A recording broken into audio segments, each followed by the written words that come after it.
Welcome to Disrupted Science, the occasional conversation between the authors of the upcoming book, How the Internet Disrupted Science, now available for pre-order. I'm Joy Moore here with my co-author Kent Anderson, and today is Wednesday, November 26, 2025. Hey, Kent. Hey, Joy. How are you? You know, I'm going to be honest. I got in a grumpy mood this morning. Oh, boy. Well, just What set you off? just reading all the nonsense that's happening. It just, you know, it just kind of builds up. I mean, you let off a little steam with your post this morning. I did. I did. Yeah, we were, in case you're wondering which post she's referring to, we're recording this on Thursday, November 20th, and I had to go off on the CDC embracing the autism vaccine lie and also bringing Andrew Wakefield back to life in their fold, which is disgusting on so many levels. And just, you know, I just remember being in the middle of this at the American Academy of Pediatrics when it started, and how technology was so central to the enduring, the lasting impression that that stupid paper made. Yeah. Because search engines are preservation engines. They keep things alive longer than they actually should be kept alive. And so, you know, the last, few years, I've just been reflecting on how much stagnation there is in our thinking. And I think part of it is that we're tethered to these engines that are always looking back and pulling things up for us and keeping us stuck. I mean, I just remember when life used to change faster and you could forget the past, and now the past is always with us, and it's kind of sucks. Right. And Especially when it's stupid and bad, like Wakefield's version. well, and on that search engine theme, one of the other things that made me really grumpy is that instead of going straight to the Google graveyard, Google Scholar added some AI crap on top of their already terrible search results. Yeah, And because they could, and they don't care. right. And so, which is just adding another layer of junk on top of an already mishmashed, indexed bunch of junk. Yeah. So, So we're but grumpy today, but we had a great not, interview. I was going to say the antidote to my grumpiness was There our you go. discussion with Derek Yeah. about a lot of things, but especially putting things into perspective and talking about some non-scientific publishing types of things, and just getting his calm, overview of things just kind of reminded me this too shall pass. Yeah, I mean, I think he's in the midst of it. He writes about this all the time. His blog is fantastic to read. And his voice, and we talk a little bit about, his writing voice, and I've always returned to that to kind of recenter myself as by finding a voice that I really like to read and would love to emulate as best I can, but usually I pop off too much and I can't do that. So, but he pops off every now and then too, because he gets, frustrated by some of the things that are going on. But definitely, an excellent scientist, a careful thinker, a big thinker, even though, and he's the best kind. He's the big thinker, super intelligent, very experienced, but also just kind of down to earth and not making a big deal out of it. He's just kind of, it's like, yeah, this is what I do. And then we get to talk about astronomy and pies and other food treats, and it's a great little interview. So we want to Yep. thank him for indulging us in that. And this is going up right before Thanksgiving, so pay attention to the recipe. And I was going to say, Derek offered some food for thought for our Thanksgiving episode. Well, if that clunker doesn't cheer you up, Joy, I don't know what will. All right, without further ado, here's our interview with Derek Lowe.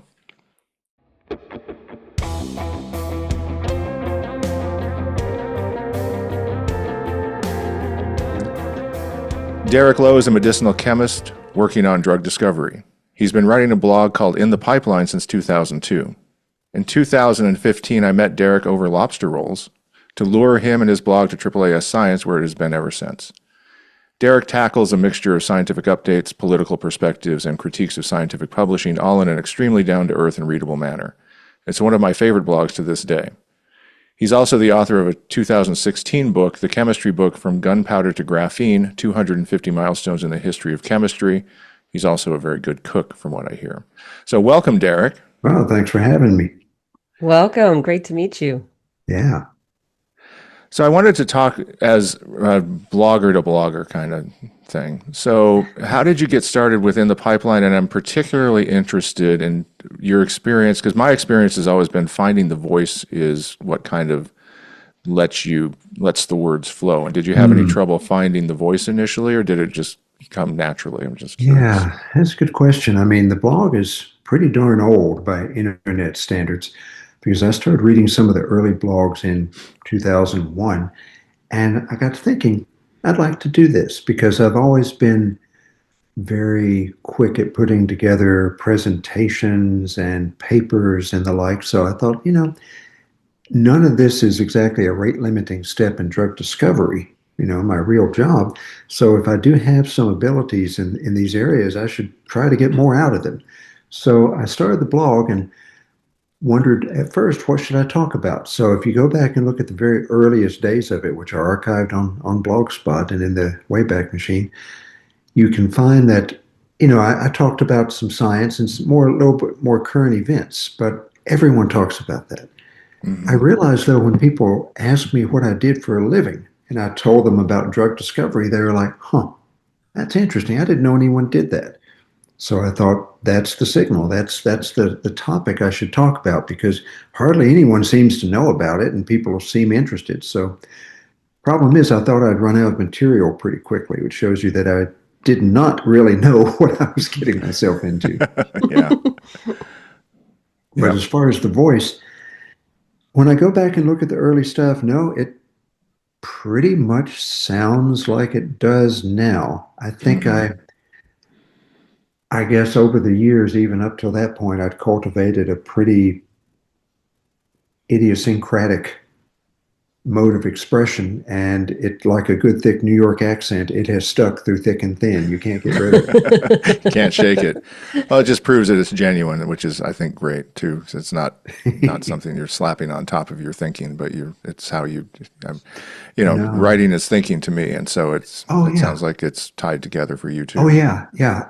That's the thing. I sit down and write as if I were speaking, and I speak as if I were writing. And it's tough for me to imagine pulling those apart, but I know there are people who do. Vladimir Nabokov once said, I think the way he phrased it was, I write like a prize-winning novelist, and I speak like a small child.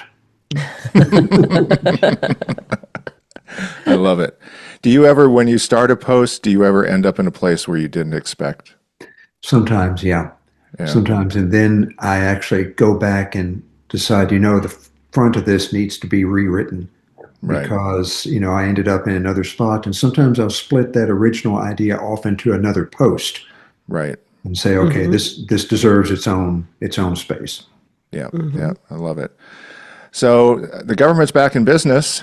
Aha. Yeah, isn't that great? Yes. And now we have a new onslaught of misinformation facing us as various things are coming out because apparently they were holding things back on their hard drives. And so the CDC just came out with, perpetuating the Wakefield fraud again. And we've got, something with LGBTQ, Everything. controversy. So all of these hobby horses that they just can't let go because they have this whole narrative. So, yeah.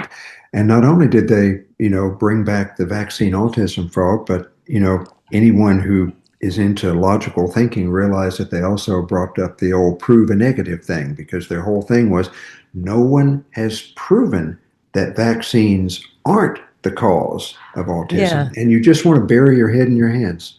yep, absolutely. Yeah, it's just so infuriating that they're spending so much time to be so obstructive when we already know what the Yeah. decision is. So just get on with it and stop Yeah. messing around with Yeah. pretending Yeah. to be scientific. Oh no, Right, this is right. like the elections back in the old Soviet Union. There's only one candidate, but the sacred Have to go through principles the of motions. democracy have to be respected. Hmm. Right. Well, the old Soviet Union, I mean, let's talk about Putin and all of Oh that. I yeah, mean, yeah. yeah, yeah, yeah. Prime minister, then president, then prime. Yeah, Yeah, exactly. They've yeah, been gradually dispensing with some of those fictions. yeah, Yeah. exactly. Do So you you have came up, any? oh, go ahead, Go Joy. ahead. I was going to say while we're on the topic of the government, do you have any thoughts on it's hard to follow the FDA approvals processes Yeah, now. It just seems to be all over the place, and there are it reasons does. for fast tracking some approvals and blocking some others. Is what's your take on that, Yeah, if you have I, one? I'm similarly puzzled. I mean, I was puzzled by FDA decisions even before the Trump era sometimes. I've written about the weird history of Sarepta Therapeutics getting things turned down, and then actually, we were going to approve that, so forget that, it's okay.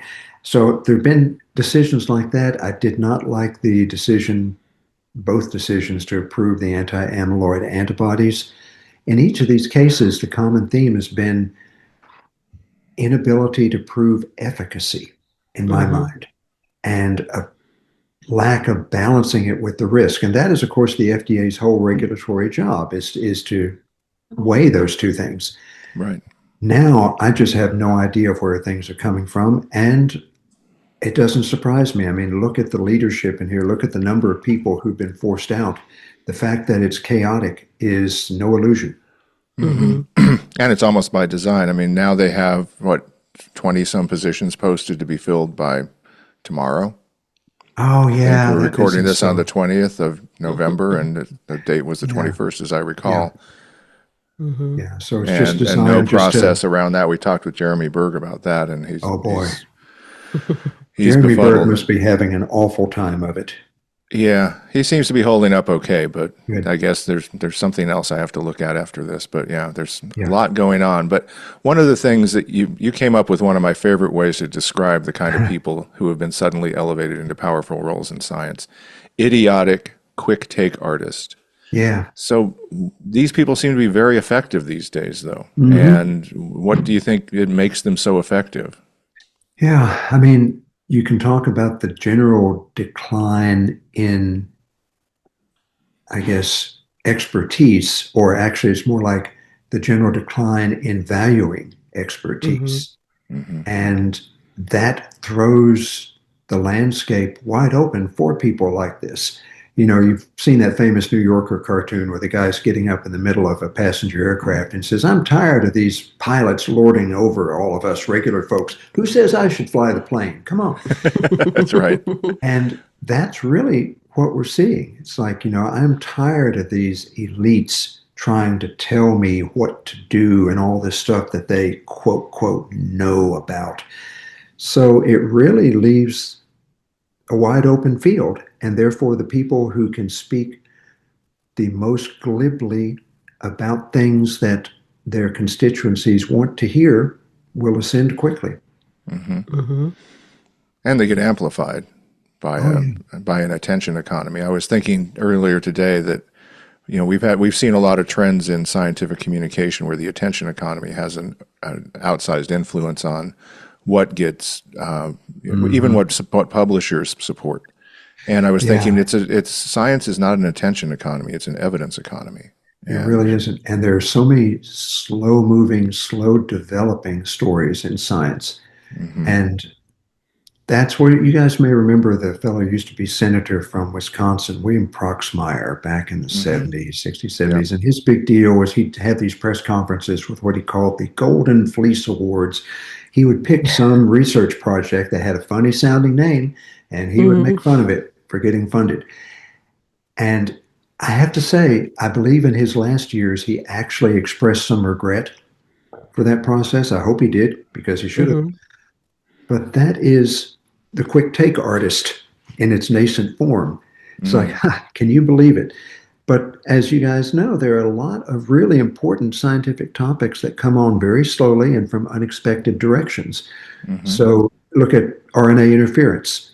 You could have had can you believe we're giving money to people to figure out why petunia flowers have funny colors? Hmm. Well, we Mm. did. And that's where RNA interference was discovered. You never know. And I think that there's a certain sort of person or a certain sort of personality that finds that intolerable. Hmm. Right, right. And cutting the NIH cutting funding for a lot of basic research, Right. on one hand, it's to punish the academic Sure. institutions through which these funds flow. That's But it's also to appeal to the public, saying we're not wasting your taxpayers finding out what color petunias should be. Exactly. But what does that do then to the drug development Mm, pipeline? And how does that yeah. connect to the work that you do? It connects, but again, in a slow moving manner. And that's the dangerous part because I used to say some years ago that, when we were having these big arguments about drug pricing, I said, if they somehow declared pharmaceutical and biomedical research to be totally illegal, let's just stop all of it right now.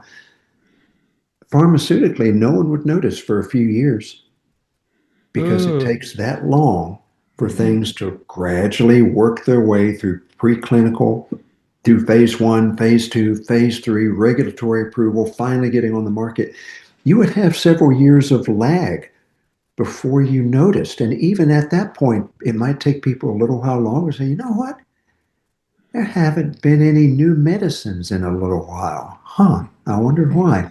Hmm. And that is the danger here because, I mean, scientifically, that basic research is really down there in the engine room. And more immediately, which we'll feel sooner, this is the source of all the people we hire in this industry. They're mm, graduate students and postdocs and people who had NIH money. Hmm. Yeah. So the workforce implications come faster. They come faster, and then scientific implications are even bigger and they come on more slowly, and they'll be a lot harder to undo. Hmm. hmm Yep. Yep. And there's a lot of stock being put in the power of using AI to Mm, accelerate drug discovery, yeah. kind of like let's automate things based on what we already know. How's Yeah. that working? Yeah, the AI stuff, there's a whole spectrum of AI believers. It's kind of like the old efficient markets hypothesis in finance. You ended up with a strong efficient markets hypothesis and a weak one. The real strong AI hypothesis, which you hear various lunatics espousing, is we don't need to fund any of this research because we're going to have artificial general intelligence next week or a couple of months from now, and it's just going to discover all that stuff anyway. Sit back, open a cold one, watch it work. And I think that's insane. But the weaker AI hypotheses are still kind of problematic because I think that there's a conservation law in effect. AI and ML, and most of the time when people say AI, they're talking about machine learning, in my view. But Hmm. these things can be extremely useful in organizing and collating knowledge you already have. That's what AlphaFold did. It Hmm. organized and collated the knowledge that was implicit in the gigantic number of protein data bank structures. But these things do not create knowledge. They can't. That's Right. not what they do. Right. Hmm. So they organize what you already collected. We haven't collected enough stuff in biomedicine. Nowhere near. No, I mean, someone from NVIDIA was trying to tell me not too long ago about their virtual cell that's coming on Mm. real soon now. They're going to have all these cellular processes modeled. Oh, you're going to be able to do all kinds of stuff. And I tried to be kind because we don't know what's going on in the cell. We find stuff every year that's like, dang, look at that. I wonder what the Right. hell that is. Right. That's not in your virtual cell model. 10 years from now, people will be looking at all of us and saying, oh, those poor people, they didn't know about X and Y and Z. No wonder they weren't getting anywhere. Right. Well, that's right. I mean, that's why there's more basic research being published every day. That's exactly what they're doing. They're Yeah. still learning. Yeah, of course, we're trying to put a stop to that. So we're, Right. Yeah, we don't clear want to that figure over. out the world. But that's the problem. I mean, the ability of current AI systems to help out in drug discovery is almost perfectly inversely proportional to the cost and importance of the problems. They can help you out in very early stage stuff, like throw me out a bunch of plausible molecules based on the ones we've already made. You know, dig Mhm. through the literature, and we're getting to this point. Dig through the literature and find me some good ways to make these I might not have thought of. Okay, fine. But the big problem is we have an 85% clinical failure rate in this business. It's the central fact of the drug industry. Everything that's weird or irritating or inexplicable about pharmaceutical industry comes down to that 85% failure rate. No other Right. industry does that. Those are due to picking the wrong target or getting weird talks. And AI Mhm. can't help you out with either of those yet. Right. Right. Yeah. Yeah, it could help, speed along some things for an assistant, but it's not Yeah. gonna ask new questions. Yeah. And as long as we have that 85% failure rate, the way I put it is it will just get you up to the wood chipper a little faster. So you're working in industry, Right. which may be a relief these days because academia is Yeah. under Yeah. assault. So how are your colleagues in academic research doing these days? Oh, it's rough. I mean, academia academia has, for its reputation is once you get tenure, whoo, everything's made, but it's always been a rough way to earn a living. And I've always known that when I talk to friends or colleagues or even new acquaintances in academia, the constant topic is just ask how the funding's going. It's like Hmm. asking a farmer about rain. It's Hmm. it's always there and it's never what it should be. But now it's just a completely awful new era. And I think people are still trying to get their heads around it and trying to figure out it's the same chaos at the FDA has been the chaos in scientific funding. What the hell is going on? No, I have a tremendous amount of sympathy for these people, especially younger career folks who Mhm. got started before this happened and now find themselves thrown into this mess. Yeah. And, and part of what you cover in your blog, you read a lot of papers, Mhm. which is a great service. There's a lot that's being, no, seriously. I mean, there's a lot of hype being made about, plain language summaries and things like that. And then Yeah. there used to be um, researchblogging.org, where it was Oh, a yeah. network of bloggers, Right. scientists talking about other people's scientific papers. So what have you found that the types or the quality or Mm. how has the literature that you've been reading changed over the course of the years that you've been doing your blog, or has it? Overall, it's pretty similar. There has been a rise in truly god-awful papers, but they tend to get published in truly god-awful journals that I just don't read. Right. So I have a big RSS feed with a lot of journals on it, and they cover things that are of interest both for the blog and for my work, because those overlap quite a bit, although I certainly don't talk about anything I'm actually working on. It's been a great help to me because I've kept up with the literature so much more thoroughly than I ever would have on my own. I don't kid myself. I just have no doubt about that at all. It's really forced me to read more widely and more thoroughly. Hmm. But the literature itself, I mean, there are problems out there. There's a lot of AI generated content that editors tell me are flooding into the journals, especially as so-called review articles. There Hmm. are endless permutations of scams for authorship, for reviewers, for citations, everything you could name. That stuff is just going to get worse if you don't do anything about it. Fortunately, people are trying to do something about it, but it's not going to be easy. I'm particularly worried about AI image generation to fake up photomicrographs and Western blots and all those things that have been problematic in the past. You're going to be able to make them so nice that even the sharpest eyed people aren't going to be able to tell it's a fake. Yeah. Mm-hmm. Yeah. So impact measures were especially confusing this year. and you wrote a really good analysis of how divergent the rankings were compared to what chemists actually see and do. Can you walk us through that a little bit? Yeah. This is, people have had the various journal impact factors for quite a while, and the publishers just love them to death, especially when their number goes up. Right. But And when they don't, they say, don't pay attention to that. Look at exactly. your alt Right. metric. No, it's just some number. Don't to pay no attention. Oh, for sure. And the blog post I wrote was an attempt to come up with yet another ranking of journal impact. And what struck me was the ones in my fields of organic chemistry, medicinal chemistry, chemical biology made no sense to me at all.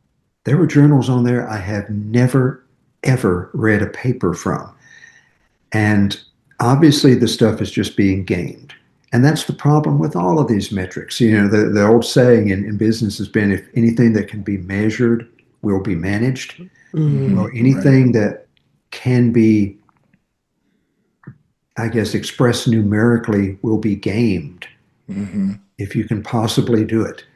And that's all this was a bunch of, I don't know how they did it. I don't know if they had some sort of self-citation thing going on or Oh, deliberately taking papers that had I have monstrous reference lists or whatever, but it I was have just a I have a few theories, ah Yeah, there's a lot it's the self fulfilling prophecy of open access. hmm, In that papers that are open are more likely to get cited.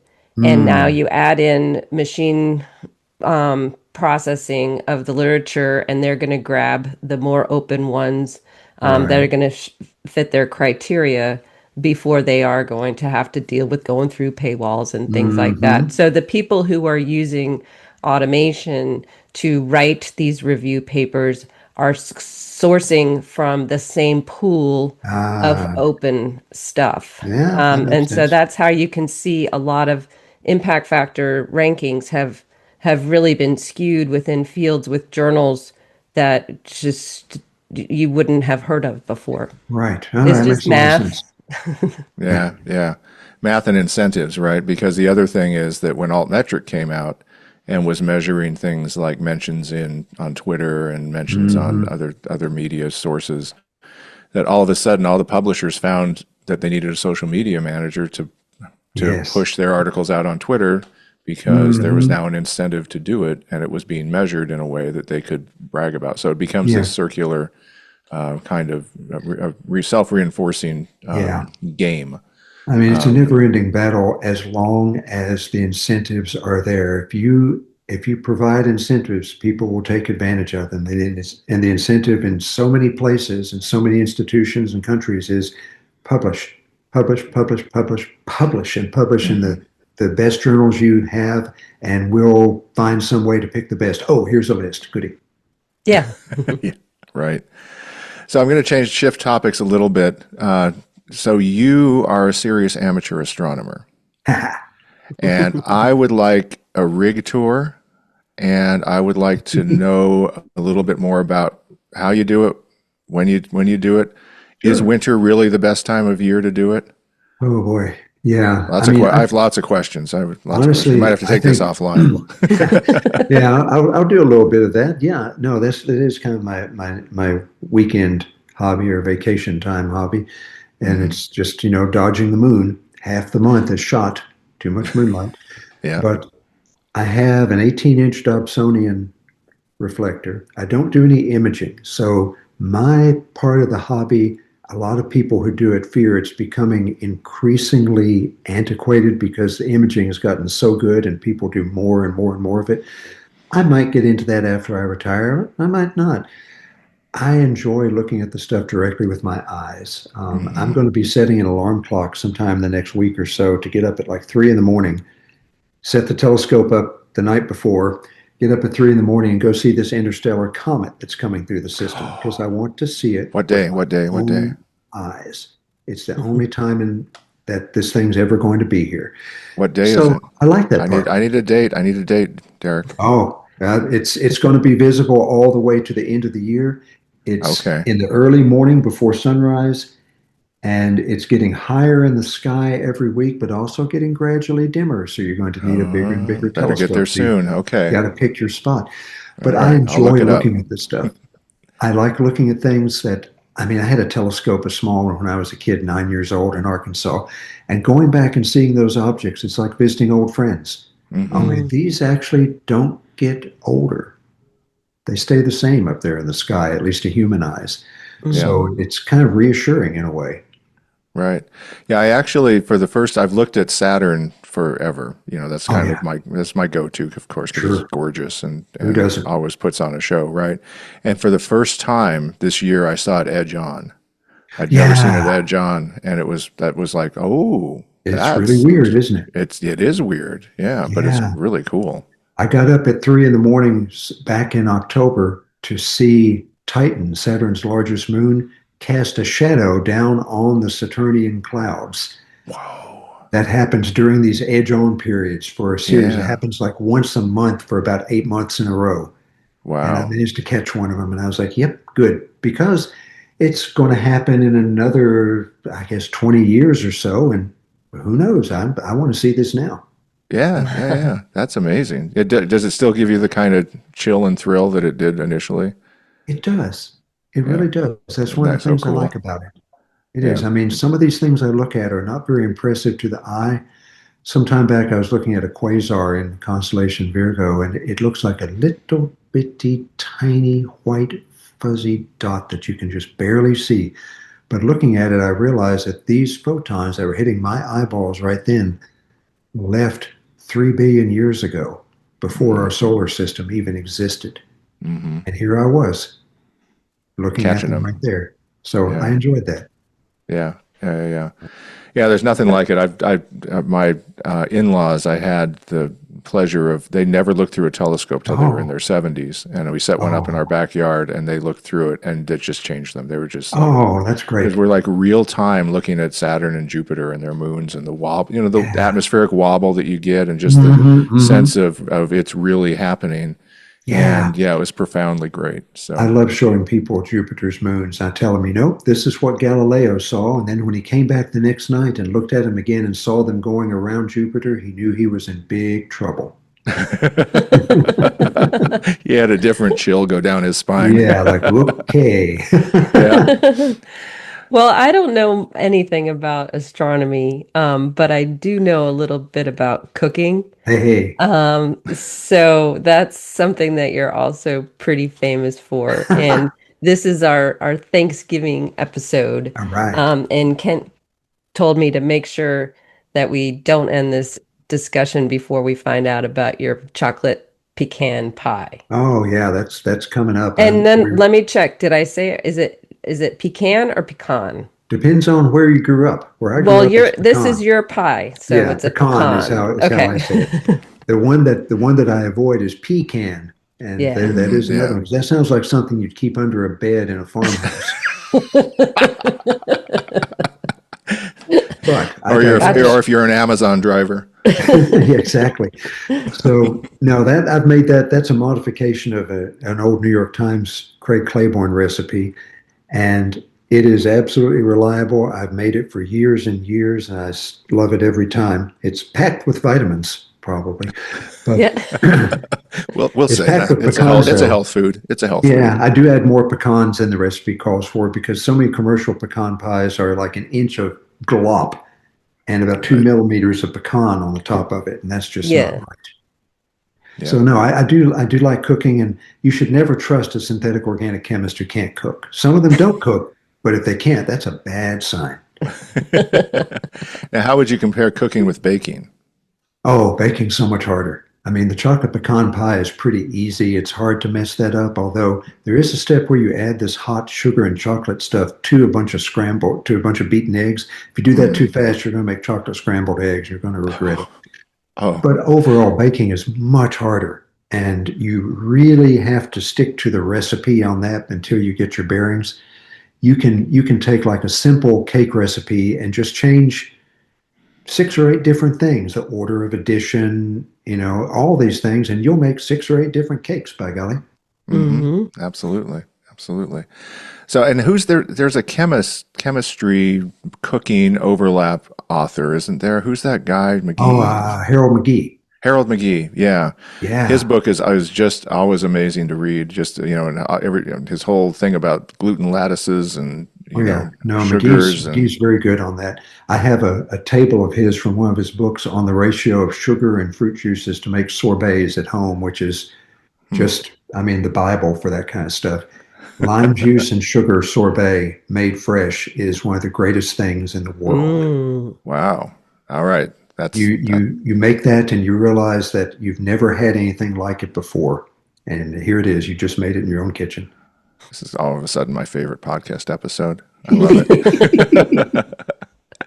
All right. Well, this has been great, and I really appreciate it. I think we're going to move on to discoveries of the week, if you're ready to do that.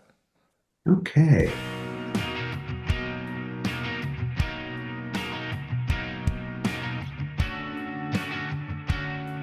If you're ready to do that. Okay. So, all right. Now it's time for discoveries of the week. Derek, do you want to kick it off? Hmm.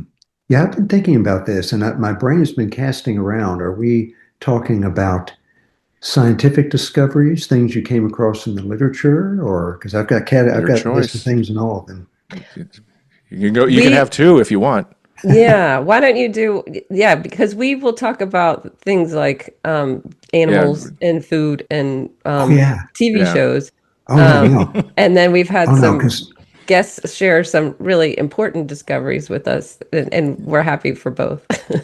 yeah, it's a tough call because I'm reading the literature like I do. I'm always coming across new stuff, but I really enjoy it when I come across something that totally changes my thinking about things. And as you get older, it's harder and harder to come across those things. Maybe because you know a lot, and maybe because you get set in your ways. So I'm really happy when I come across stuff that makes me go, huh, look at that.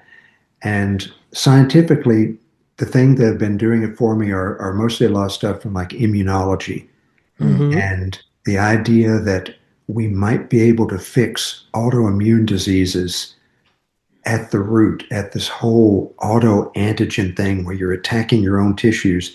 You might really be able to use cell therapy and some other things to reset your body's system to where you no longer have these B cells pumping out antigens that say, hey, go attack the nerves. Come on, do it. You know you want to, Hmm. that Right. kind of thing. And it's just fascinating to me that this could actually work. And at times like this, I'm just so glad I've stayed active in the business long enough to see these things happening. Yeah. Hmm. So that's That's my big exciting. scientific one. Yeah. That's pretty. That's great. It's also it reminds me of more of a mundane thing, but just how they're finding that peanut allergies are going away as the children have been gradually That's a exposed to perfect them. example. Yeah. Yeah. Hmm. Yeah. And you have these things that we're going to look back on the same way that we would look back on people getting, I don't know, cholera and saying, oh Hmm. my Hmm. gosh, cholera, man, the clean water took care of that, didn't it? And it should. And you'll look back maybe eventually and say, oh yeah, those peanut allergies, those must have sucked. A good thing we know how to avoid those. Yeah, Yeah. yeah. Well, the hygiene hypothesis and all of that too. My wife Yeah. always lords that over my head because she grew up in farm country, and she's like, Oh yeah. "Yeah, yeah, I don't have any allergies. How do you like that?" I grew up in Arkansas. I still have a little bit of allergy in the spring, but not bad. It really hit me when I moved to New Jersey. I don't know if that says something about New Jersey. So, Joy, do you have a discovery of the week? I, well, no, I just want to make sure, Derek, did you have Did you want to other? go do a Oh no, go twofer? ahead. Go Okay. for it. So my discovery of the week is it's goes back a few months. I discovered that this frou-frou grocery store I go to some of the time just to get a certain like cuts of meat and fish because they do a Okay. good job. Well, they came out with these frosted pretzels. All right. And in the summer, they were key lime flavored and Mm. lemonade flavored and these wonderful, fresh, and it's not just like those yogurt covered pretzels that are pretending to be healthy. But then And then I got kind of addicted to having a couple of them, after dinner. And then I think they I see keep where we're going. changing them seasonally. And it was a low point where it was pumpkin Yes, spice yes. and these horrible flavors that you don't want. And but luckily they're back Oh, in a good season now for the Christmas season. So we have salted caramel, and we've got peppermint chocolate. I'm on board with peppermint chocolate. I'm not a big fan of the pumpkin spice stuff. And Mm-mm. this is one where my wife and I are in deep agreement because she hates it even more than I do. Yeah, there's a rebellion coming. There's a rebellion coming. Absolutely. All right, that's a great one. So mine is also food related. Sorry, but Excellent. maybe a little chemical. I don't know. But Hmm. so my daughter and her boyfriend went to Chicago to watch friends run the marathon a little while ago, and they Oh, came back with these packages of beautiful gold foil packages of cheddar caramel popcorn, oh, yeah. which sounds. Um, I Hmm. I was hesitant. Yeah. Mm. I was Now, hesitant because I is like one and I like them both, but the together was making Yeah. me a little bit hesitant. what color cheddar? Is it Orange, orange or white? orange, Orange. orange. Yeah, yeah. Hmm. So it's Mm. a strong look and it's a strong cheddar. I mean, it's Hmm. getting into it's getting into the Really weeds on the sharp, huh? cheddars. Yeah, it's deep. And it's like Cheetos cheddar, Okay. But like that kind of dry powdery thing. But anyhow, you put them Yeah. together, how is it? good.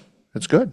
It is Really? good. Not a raging fan, but it's like that's pretty good. It's like salty, sweet, Huh. typical thing. And it reminds me, I heard they had an episode of a podcast where somebody had said that they liked to put ketchup on their French toast instead of Oi. syrup, Oh, oh, and so they had who's the guy who played Ron Swanson on Parks and Rec? Nick Nick Offerman. Offerman. So they had Nick Offerman try it, and Ooh. he's a very thoughtful guy, and he said, not bad. It makes you realize how much sugar there is in ketchup. Oh, yeah, he's got a point there. Yeah. Well, I guess But in but he your disagreed case, with it because he thinks French toast is just a maple syrup delivery system. So yeah, yeah, something to that. So you basically came on the side of this wasn't nearly as bad as I thought it was going to be. yes, yes, The that was cheddar my popcorn. discovery of the week is that That's some your ringing things. endorsement. It's not as gross. Yeah, Yeah, yeah, I can see that on the I don't think I'm package. getting an ad Not deal out as of that bad one. as I had the reverse happen to me many years ago. It was back in the 80s, and I was back in Tennessee for holidays. My mother handed me a yellow colored jelly bean. She says, "You've got to try this. This is so good." And I put it in my mouth. I thought, lemon. That's what a yellow jelly bean is. No, it was one of those buttered popcorn ones. Mmm. Oh. Yeah, Jelly and belly. some people Yeah. love those things to death. And who Hmm. knows, I might have worked up a taste for them if I hadn't put it in my mouth expecting lemon. Yeah, Yeah. right, right, right, right. Oh boy, no, no, that's 100% the wrong way. If that's No, I remember when those jelly beans were the rage, and it's like they had the grass one. Did you ever try the no, grass one? no, miss Oh, that. they had Okay. terrible flavors. Like, you had like cut But did grass it was one of taste the like flavors. grass? It tasted like you were eating cut grass. Well, is that terrible or not? I It's mean, it's a terrible. perfectly It, faithful. not if you're a cow, you Oh, know. Exactly, all right, exactly. I think we're probably having people having problems with this at this point. Yeah, So we'll talk again about chocolate pecan pie. You can find a recipe right on your blog. You publish it absolutely. every year. Yeah, So Hmm. just search Derek Lowe chocolate pecan pie and you can't miss. yeah, so let's end on a sweeter note with that. Yeah, That sounds better. Yeah. yeah. So I'm looking forward to it myself. all right, thank you, Derek. Thanks Thanks. so much. Glad to have it. Thanks for tuning in. Thanks to our friends at Provoke the Truth for the music. And as always, let us know what you think. You can keep up with developments at The Geyser, where you can subscribe to support our efforts on everything that we do. And finally, you can reach us at disruptedscience@gmail.com. We'd love to hear from you. All right, thanks everybody. Bye.